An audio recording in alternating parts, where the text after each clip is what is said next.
Welcome to Unlocking Las Vegas with your favorite redhead realtor, Erin Pearson-Mills. We're going to be covering the greater areas of Las Vegas all the way to Pahrump and Mesquite, talking about trends, events, sports, and more.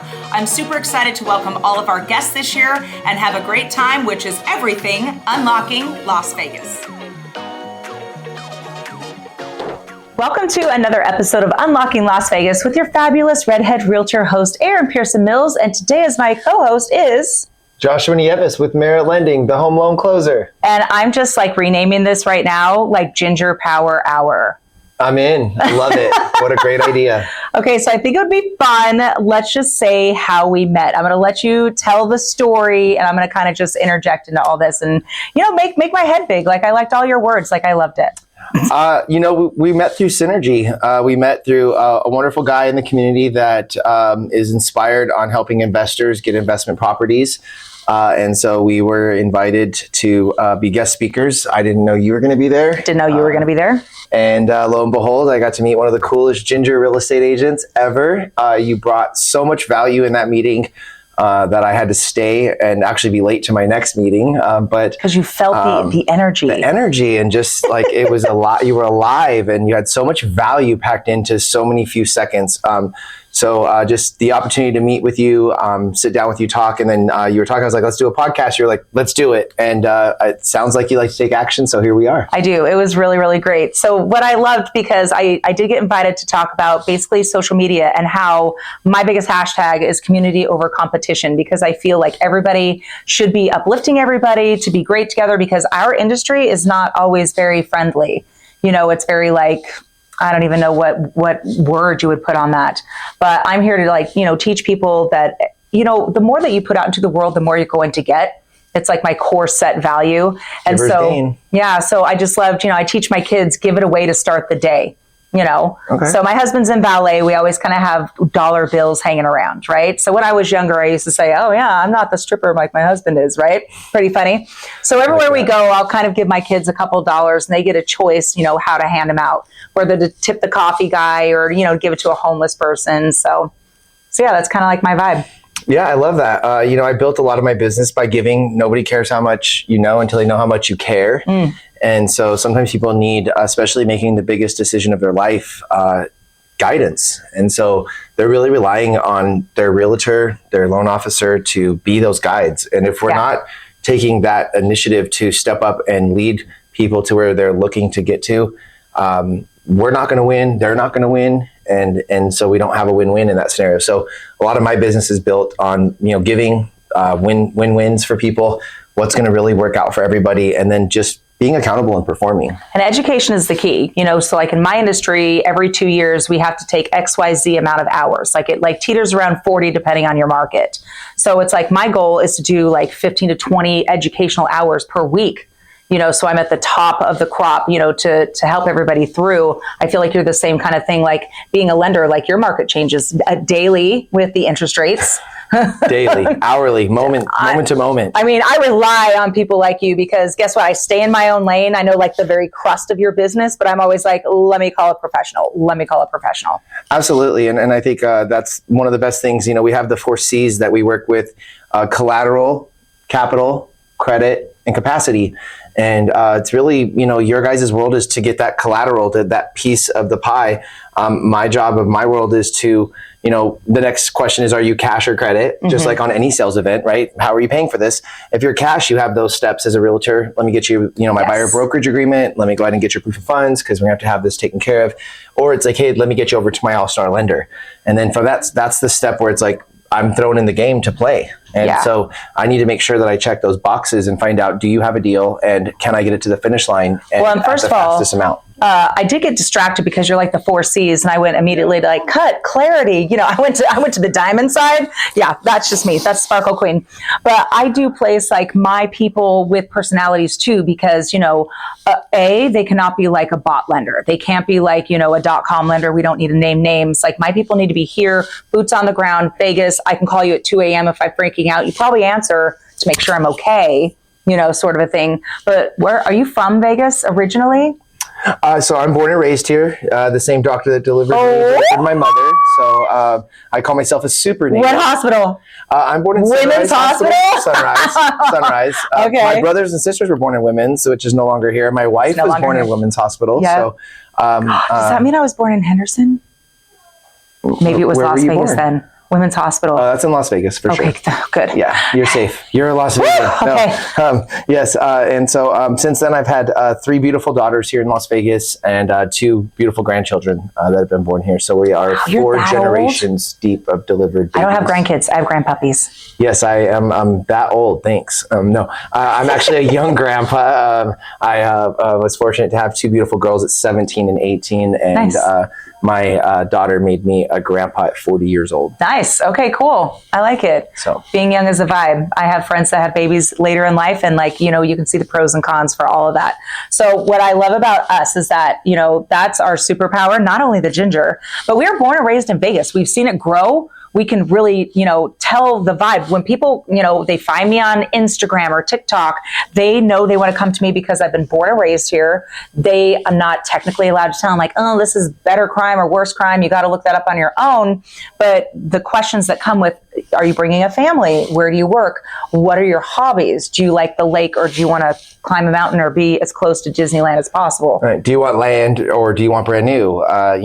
Vegas was built in decades is how I like to kind of take it. So you can literally go through the 60s, you can go through the 70s, you can go through the 80s, and it starts right in the center, right over here, right beyond our strip line. I love those old photos. Where it's the 60s, where we have that where it all started, and then it stretched out a little bit further to Vegas Drive and Decatur, and that became the 70s homes, and then you have the 80s. Okay, and, so my favorite thing, this is how I watched it grow. Okay, so my family lived in Utah, right? So I'm 46, and so coming over the mountain, when you just start to see the glittering lights, because you're coming from Vegas off I-15 North, watching the city grow, and now it's beyond your eyesight. So exactly what you're saying, like our bowl is being filled. And that's like that one glimpse, right? When you pass the railroad tracks coming down from Utah, you pass that railroad track bridge, and you come over the ledge and you see the city. It used to be this and then this and then this. Yeah, and it's just grown immensely, and it's amazing, and it's only going to continue to grow. We've got Brightline West coming, which they've already built the train in Florida and shown us they're going to do it. They're already pouring it right there on the strip in front of the old Bells Mall. Yep, the Las Vegas South Outlet. It's Bells. That was my first job. I still call Planet Hollywood Aladdin. We can't, it's hard. No.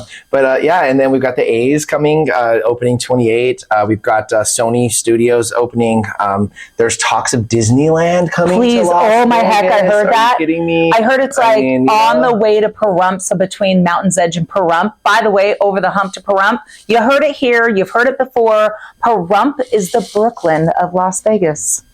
Brooklyn of Las Vegas. I like that. I can't contest that. It's 40 minutes away, and one of the only channels that Las Vegas can grow is out towards that path. I believe that Vegas will end at Spring Mountain eventually at the pass. Yeah. Well, what I love about Pahrump, just a little tiny blip. So in Clark County, you can't put, as an individual, when you're building a home, you can't put any more septic tanks in. So you got to make sure that you're tapping into those septic lines out there. It's Nye County in Pahrump. So they actually build your custom homes. You still have septic, you still have wells, you still have all of that. And you get it for so much cheaper. So it's like, buying in Brooklyn in the early 90s, and now Brooklyn is hotter than Manhattan. Well, and the beautiful thing about that is land is probably about half the price. Yes. And so you can really do an owner build, a one-time close, buy your land and build your home, and, be able to put that together in one closing. You've got the perfect person to find the land. You've got the perfect person to get a loan. To get that construction loan, to wrap build it in. that loan. You have 12 to 18 months to build. 12 is the standard, 18 months on an extension. And then at the end of that, you get to float down to the current market rate. So we project that rates are going to drop over the next 1 to 3 years. And so if you were to buy some land now and start to build, you're probably going to be able to lock in at that lower interest rate for free at the end of your build process. And while you're building equity. And still be in a great position. So what a great product the one-time close is for Pahrump, for Nye County. There's still some great opportunities in Las Vegas as well. However, you hit the nail on the hammer on the nail. The whole septic thing. So I bought the house I grew up in. So my house is from 1984 and we live on a septic tank. So I know a lot about septic tanks, y'all. But we are going to be forced to collapse those septic tanks and to tie into the city septic. But I'm just waiting for that. I'm waiting for that. They better not charge me to go ahead and do that whole thing. But I kind of see that on the horizon. But anyway. Development of Vegas, the growth of Vegas, there's always some changes that are happening with that. So here's a touchy subject, and I hear it all the time. Let me ask you and just see how you answer the question. Is Vegas going to run out of water? No, Vegas is not going to run out of water. And why is that? You know, I actually really like this topic. So I've actually been to a couple of the water meetings and investigated this a little bit myself. Vegas has a 50-year water plan that is renewed every single year. Also, we have an 8.5-year water bank on top of that is above and beyond if we did run out of water. So we're about 58 years of water guaranteed to us. Plus, there's 3 different levels of Lake Mead, and we're the last pump. And once, if it does continue to drop any further, once it gets below that second pump, California and Arizona will not get any water. Not that we're going to take them out of it. They've run through their allotment. And so that still leaves hundreds of feet of Lake Mead for Las Vegas. So, I mean, I believe we're at least 100 plus years of water in reserve in Las Vegas. So that's incredibly technical. And I went to high school with Bronson Mack, who's over the entire water district. You can see his cute face on all the commercials or on the news. I love that. So he gets as technical as you do. And I say, we're built on casinos. Do you think they're going to let us run out of water? They're going to be desalinating the ocean before they allow that to happen. That's my standard answer. Well, and when you fly into the technical answer. Thank you. And when you fly into Las Vegas, there's one little green patch right west of the Strip. And that green patch is a natural spring water. Vegas was settled on that natural spring. Give me some crosswords. And so Oki and Alta and Rancho, the Springs Preserve, that's what Springs Preserve is. And so there's a natural aquifer there where we originally settled in Las Vegas there. And so that water is continuing the mafia and the Mormons and flow. So, I mean, a lot of, I believe, the water that comes into the Strip is piped from that spring reserve. Yeah. So it's kind of interesting information there too. Yeah. And I mean, of course, we are trying to take out all of our grass and do all the things that, we should be doing anyway, but there's that. So, and then on top of that, we have the beautiful Spring Mountains that has Lee Canyon, one of the coolest snow resorts that you can possibly ski in, and it's 40 minutes from the Strip. So if you're coming to Vegas, bring your skis from pretty much December to March. I lived at Lee Canyon. I think I broke both my knees at Lee Canyon, backcountry, and you got to be careful out there. But it's a great place, and a lot of people don't know it's there, but it brings a lot of natural water to our community just by that runoff every year. And I think it's something, great to share and show that we have that mountain range that supports. And you know that during the spring and summertime, when there's no snow up there, you can actually drive up there and you can do free sunrise yoga. Hey, I would be down to do that. I know. I like baby goat yoga. Maybe we should go do that and do a podcast at the yoga place too. Yes. Can I bring baby goats? Let's do it. My wife is going to have to come though. Yes. All right. She's into the baby goat thing. Oh my heck. They do it at the park by my house every Saturday. Love that. Know the owners. Baby goat yoga is fantastic. Right. So we're kind of here to bring you, that's why it's Unlocking Las Vegas. We like to talk about real estate. How are the rates this week? What's happening in my election year? I'm so excited for election years. And we're just like, rates are an interesting topic. They've gone up in the last couple of weeks, about 0.5 point. We've seen a 0.5 point increase. I actually welcome these higher rates, guys, though. Honestly, higher rates are like buyer's best friend right now. I know. Every time that we start to lower the rates from here, if you lower down a point in interest rate, let's say we're at 7.5 today, and we go down to 6.5 on the interest rates, that's going to open up 5 to 7 more million people that are eligible now to buy just in waiting. The nation. That is going to cause even more demand to our short supply. So we're already on a short supply, guys. Way short. And now we're going to go ahead and lower the rates, which is going to happen. Values are going to skyrocket even more than what they have been.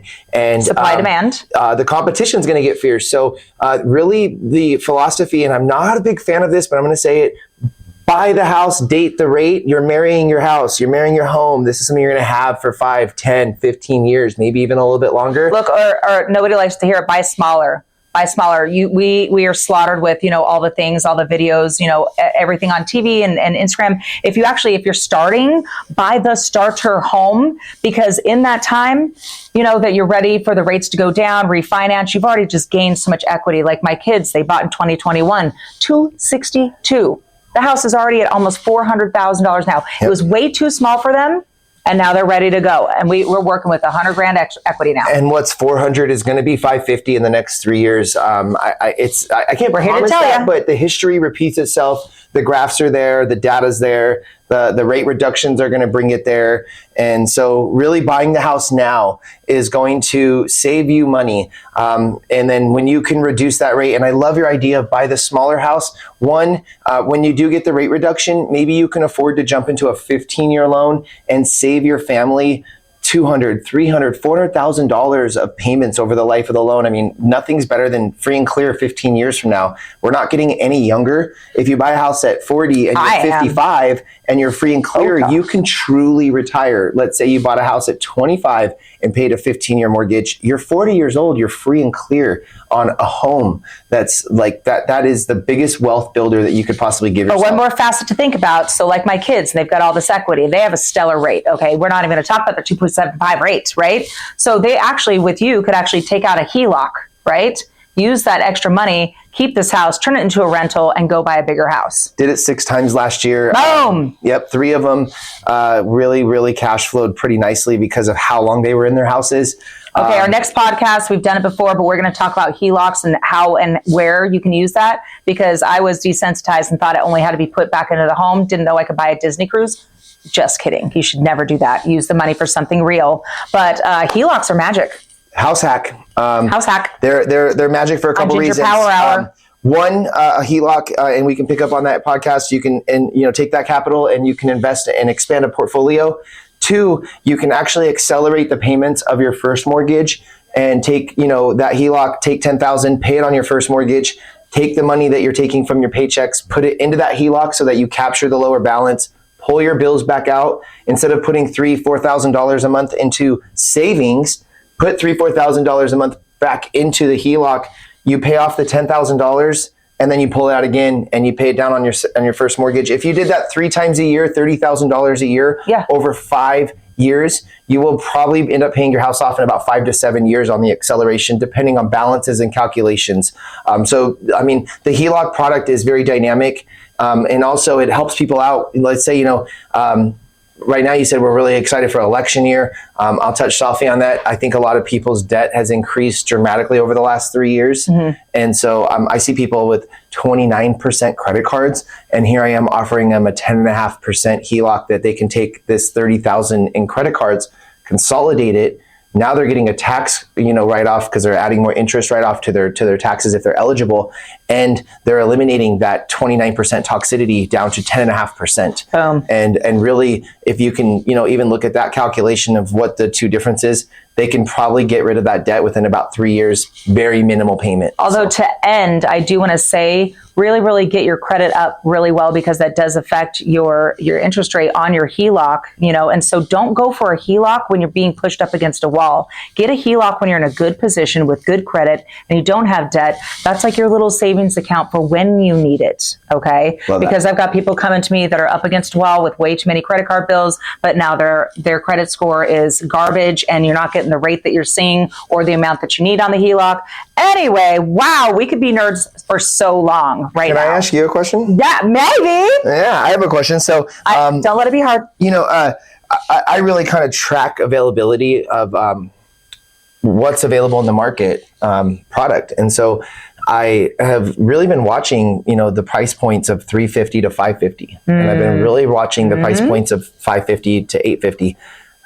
I've seen the $350 to $550 single family resident bucket go from $1,900 to $1,400. Do you have any opinions of where that's headed and what we could do to potentially create more home affordability in Las Vegas for people, or is home affordability going to sell out? Yeah, it's selling out. It's selling out. It's what you can afford now with the higher interest rates, and so people are taking my my theory, and they're buying the smaller homes or the resale homes because that's what they can afford right now. So I've got mine one after another between 400 to 475, literally gone in 5 minutes with 14 different offers, and it's just that's what it is. Okay. We try to dissuade, the corporate, the cash buyers, but what's best for my seller is what we're going to take. Now, I know it cuts out a lot of like loan officers and title companies, but the new home builds, they're still out there. Like they're the big guys. So they're buying down your interest rates. And so, looking at those with a professional like me sometimes does cut it out for you guys. But if you really know somebody needs a house, affordability, and there's a standing value house. So we usually go with theirs, but I have good loan officers like you. Keep your eye on it to make sure that they're not adding in all the junk fees. Yeah, and buy the new home, buy the resale home. The cool thing about the new home, you're going to get a little bit more incentives than the current market. I mean, how many of your sellers have given a seller credit on the resale side in the last 45 days? Yeah, big time. And then the other side is that I don't mind if they go to the new build because the new build's going to one and done them. And then I'm going to come back and take care of your client for life and get them that lower rate, the next 2 times. So once we get them through that, I go back to my normal people. Take that incentive. I tell everybody, I can't compete with that incentive. I can if I need to, and I can definitely help save the day if for some reason the builder's lender cannot close. Mm-hmm. However, there's some really good deals on the table, and if you can get in, say who you're with though. Say the company that you're with. I'm with Merit Lending. Okay. So Beazer Homes, they will actually play nice with big lenders. So we just did a tour with them, and I can't remember them all, but it was like, CMG, So that was kind of nice. So if you have a favorite loan officer that fits into those boxes, they'll actually play nicely. And if you deal with an actual rep there, they will take my lender over the other ones because I bring them the business and I've created those relationships. Well, I got a sales manager at Beazer. I got a sales manager at a couple of other great builders here in town that will play ball and will allow us to help and transfer that concession. I love that. There's a couple builders that are not transferring the concessions when their in-house lender cannot perform. And I feel like that's doing a disservice to the buyer. The buyer made a negotiation with you and attempted to use your lender, but if your lender can't perform, why can they not still get the concession using their own lender? And so it's I would say about 75% of the builders here do allow the transfer, but it can be case by case, and obviously every deal and scenario is different depending on if we're so nice and fun, and they love us, and we have relationships, so they will do it for us. Demand. Yeah, and you're the master negotiator. I know you can get anything done. I've seen you work, and I've seen your talent. So kind of fun. Yeah. The negotiation cheerleader. Well, it's so fun to meet you. And we created this whole thing, and look out for Baby Goat Yoga coming up because I need to meet his wife, and we're going to do all that because it is Unlocking Las Vegas. Love to show you all the things. Are you doing anything interesting this weekend? I am getting on a plane, and I'm going to go on a cruise to the Bahamas. That's right. I don't like you. Other than that, I just have one commitment in the market. Amazing. And, I'm here to help people with their loan so that they can get their home. Well, and look, cruise ships, we all got internet now, and so it doesn't even matter. So, we all work every day, but Sunday. I vaporize. Oops. I loved meeting that with him. It is good to do your bounds, but I am working this weekend. I'm doing a women's convention, setting up a booth, talking with people, but that's a good time for me on Sunday. So I work a little bit more than you, but that's all right. I'll take a Tuesday off. All right. Great to see you guys. We'll see you next week. And Unlocking Las Vegas, and DM us with any questions, and all of our links will be in the bio. Thank you guys. Have a great day.